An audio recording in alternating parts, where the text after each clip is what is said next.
Hello, everyone. I'm Hongdan from Zhejiang University. I'm going to share you our research on crust making of the northeastern South China Sea based on observations from deep seismic reflection data. The South China Sea and also the Southeast Asia is part of the subduction area where it has been surrounded by the east and the west and south by subduction zones. It attached to the Eurasian plate to the north. So in general, we can see that the South China Sea and the Southeast Asia are part of the back arc area where has been proved by very recent research showing that it has very high thermal gradients.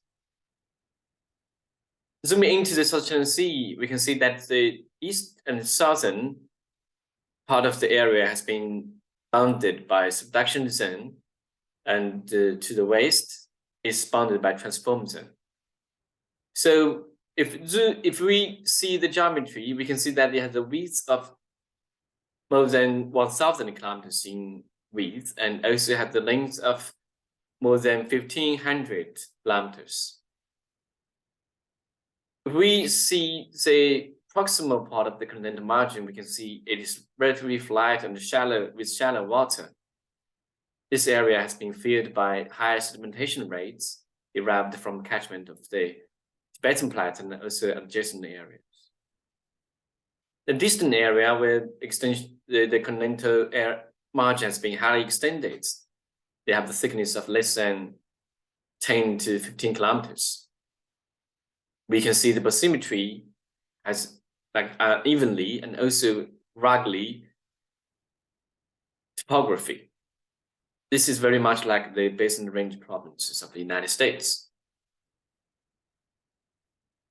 The South China Sea has a V-shaped area, and it also has many extended sub-basins that we can see the crust deformation and the rifting processes.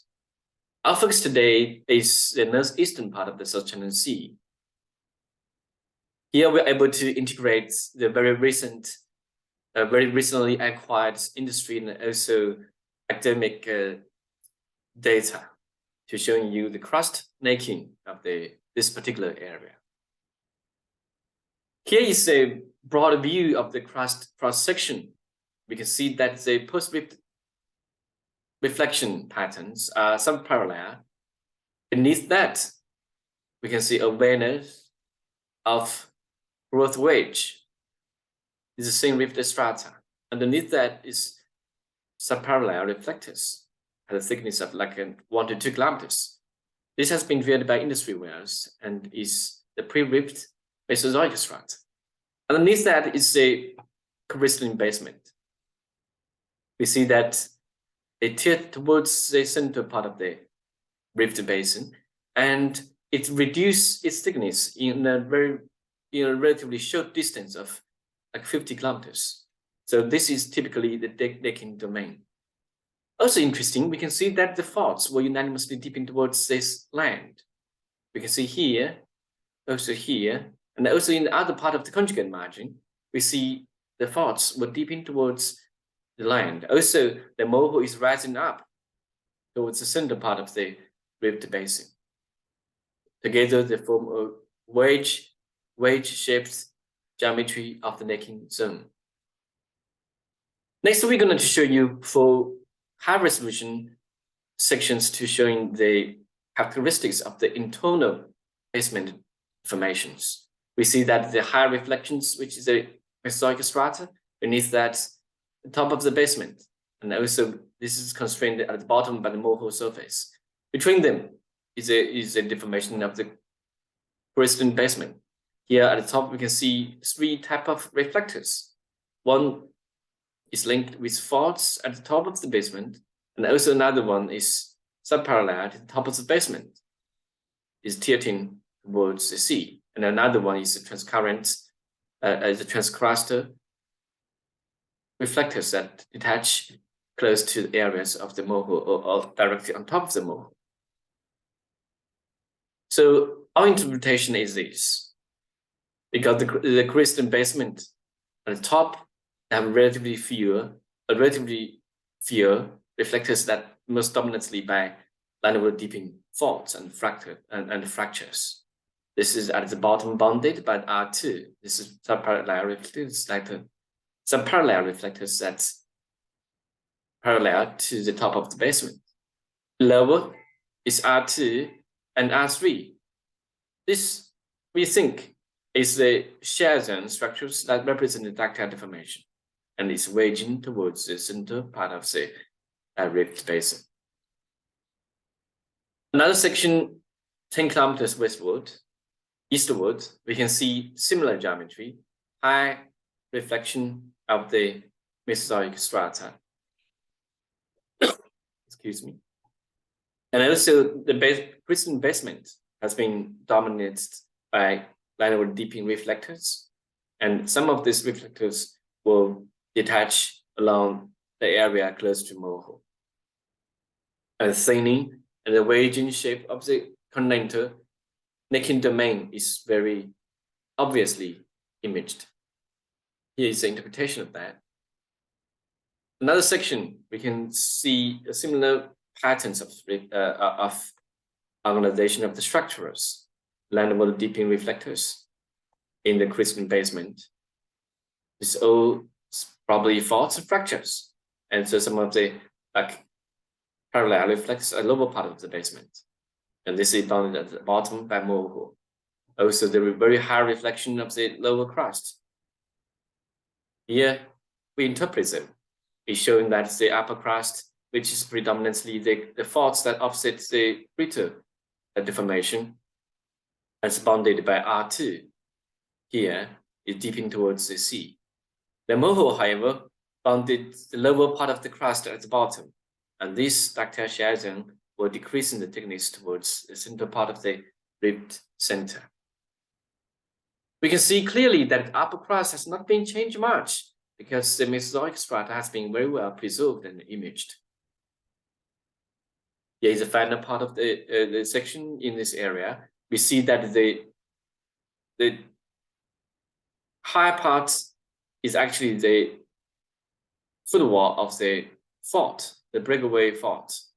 And between this, and there's another fault in the outer part of the necking domain.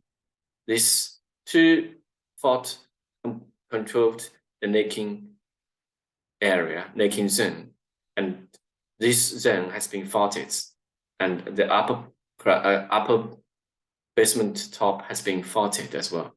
So these faults were detached into the area close to the moho and dominated by land-dipping reflectors.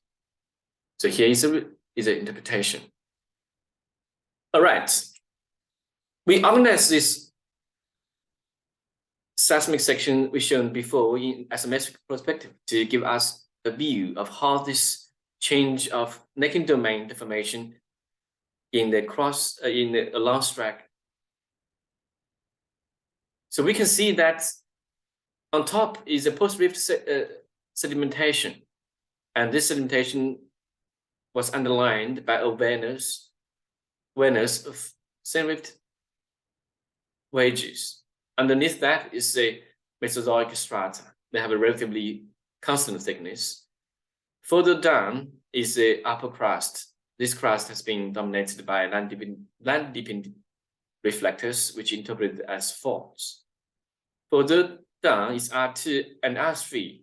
It's dominated by reflectors, and the thickness of this R2 to R3 is changing and thinning towards the center part of the continental rift.